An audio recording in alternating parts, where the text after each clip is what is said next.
إن الحمد لله نحمده ونستعينه ونستغفره ونؤمن به ونتوكل عليه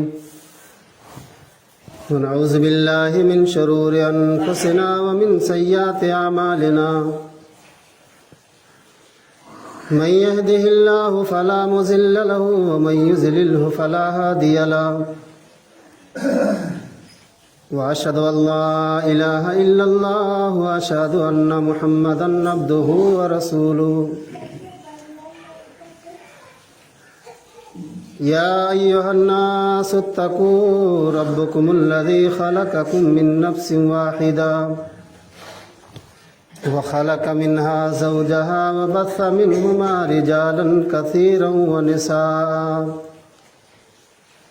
واتقوا الله الذي تساءلون به والأرحام إن الله كان عليكم رقيبا يا أيها الذين آمنوا اتقوا الله حق تقاته ولا تموتن إلا وأنتم مسلمون يا أيها الذين آمنوا اتقوا الله وقولوا قولا سديدا يصلح لكم أعمالكم ويغفر لكم ذنوبكم ومن يطع الله ورسوله فقد فاز فوزا عظيما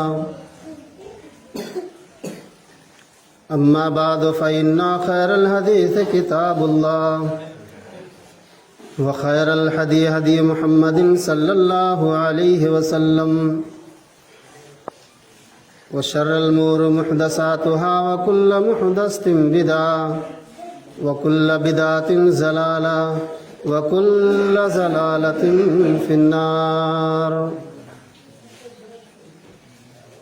أعوذ بالله من الشيطان الرجيم بسم الله الرحمن الرحيم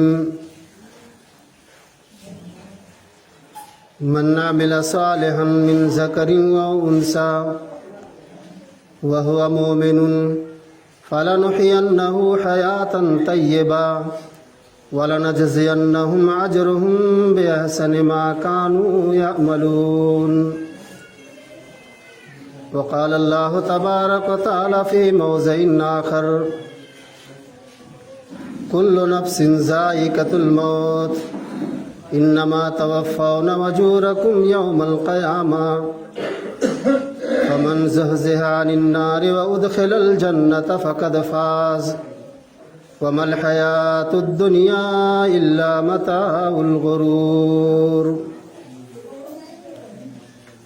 اللهم قال رب اشرح لي صدري ويسر لي أمري واحلل عقدة من لساني يفقهوا قولي سبحانك لا علم لنا إلا ما علمتنا إنك أنت العليم الحكيم معزز سامعین کرام، حاضرین جمعہ، تمام قسم کی تعریف، بڑائی، کبریائی، حمد و ثنا لائق و سزاوار ہے رب العالمین کے لیے، جو خالق کائنات ہے، مالک ارض و سما ہے، پوری جہان کا خالق و مالک ہے۔ بعدہ درود و سلام نازل ہو اللہ رب العالمین کے بھیجے ہوئے تمام پیغمبروں پر، بالخصوص ہمارے آخر نبی تاجدار مدینہ احمد مصطفیٰ جناب محمد الرسول اللہ صلی اللہ علیہ وسلم پر بے شمار درود و سلام کے پھول نشاور فرما۔ اللہم صلی وسلم وبارک علیہ۔ خطبہ مسنونہ کے بعد قرآن مقدس کی دو چھوٹی آیتیں آپ حضرات کے سامنے تلاوت کی گئی۔ اہل علم حضرات بخوبی جان گئے ہوں گے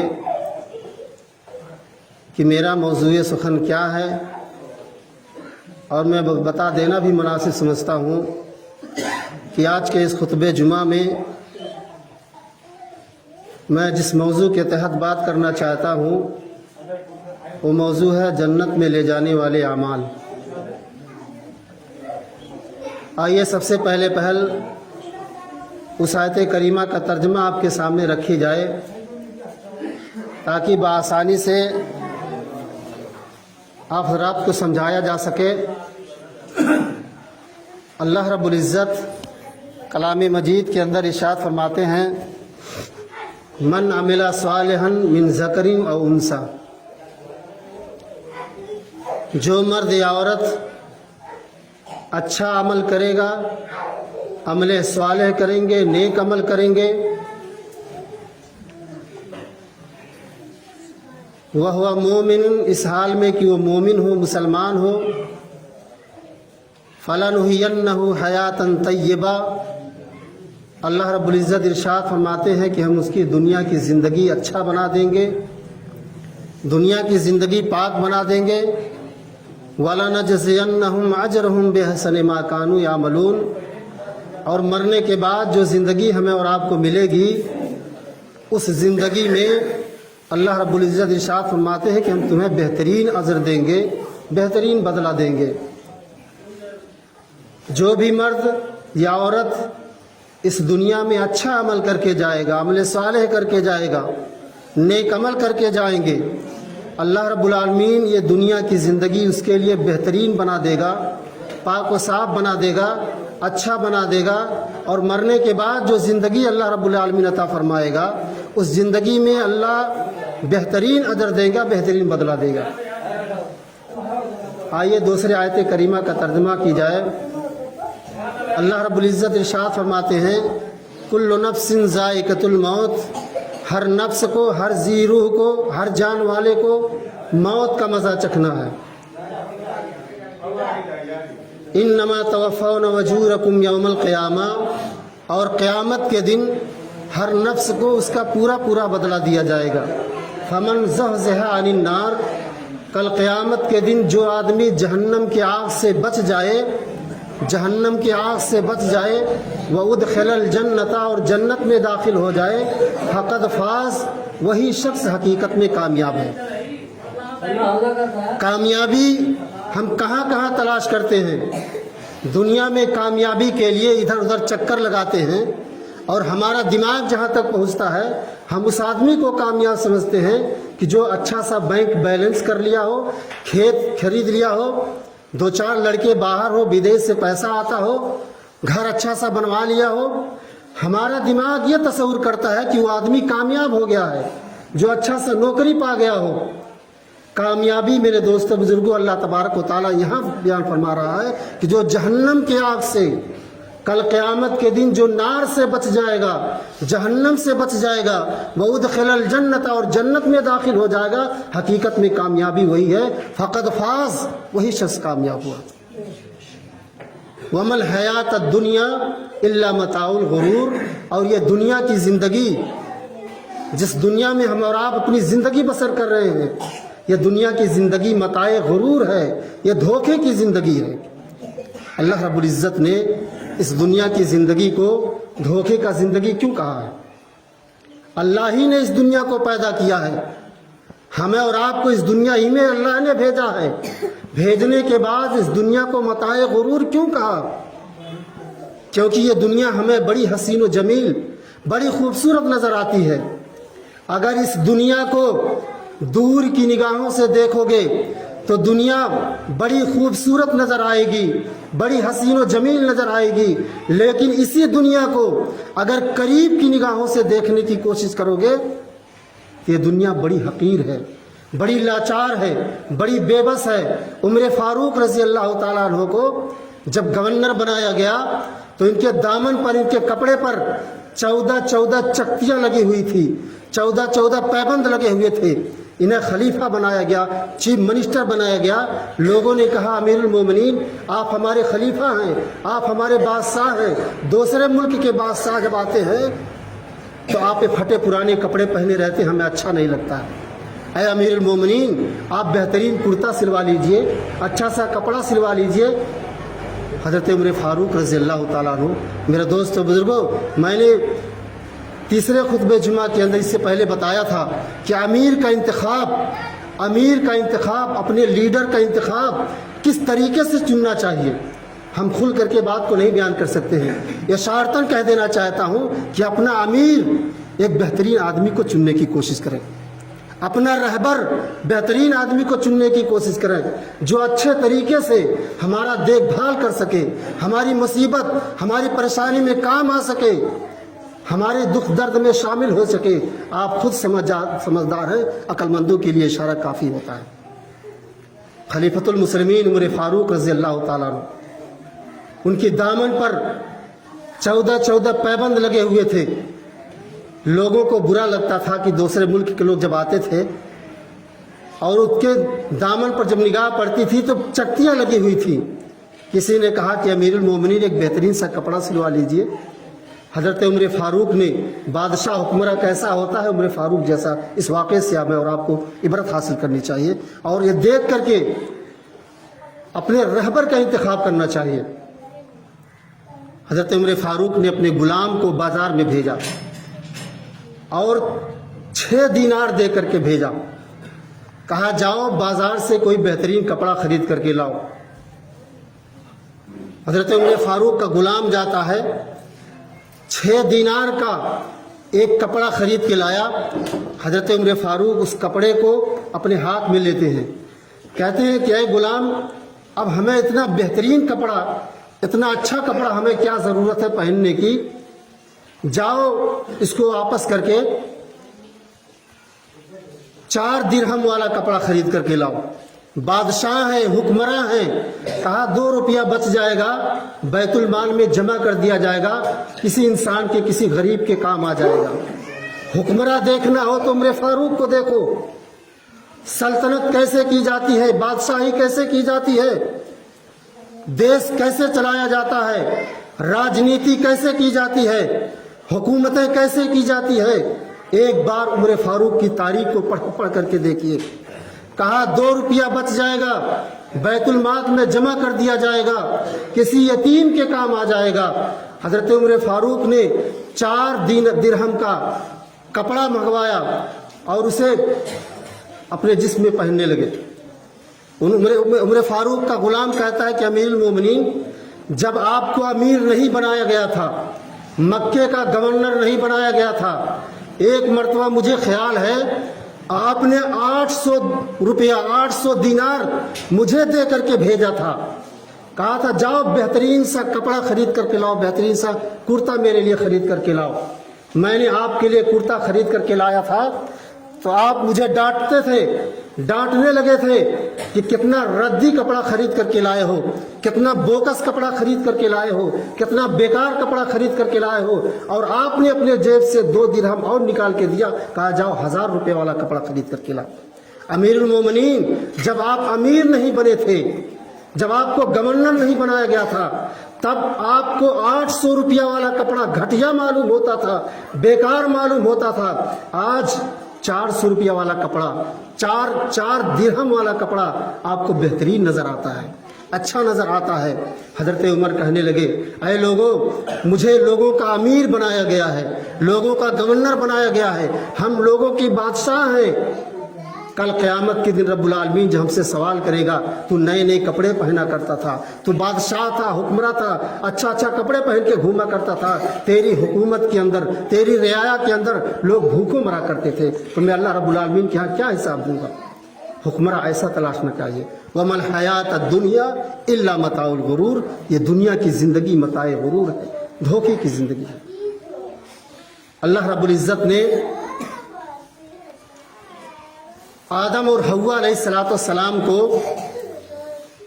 جنت میں رکھا تھا اور کہا یہ جنت میں رہو، جنت کے جو مزے ہیں، جو جنت کی جو کھانے کی چیزیں، اسے کھاؤ پیو عیش کرو، لیکن شجر ممنوعہ کے پاس مت جانا، اس درخت کے پاس مت جانا. آدم اور حوا چلے گئے اس درخت کے پاس، اس کا پھل کھا لیا. اس کا نتیجہ کیا ہوا؟ رب العالمین نے آدم علیہ السلام کو دنیا میں بھیج دیا اور چیلنج کر کے بھیجا، وارننگ دے کر بھیجا.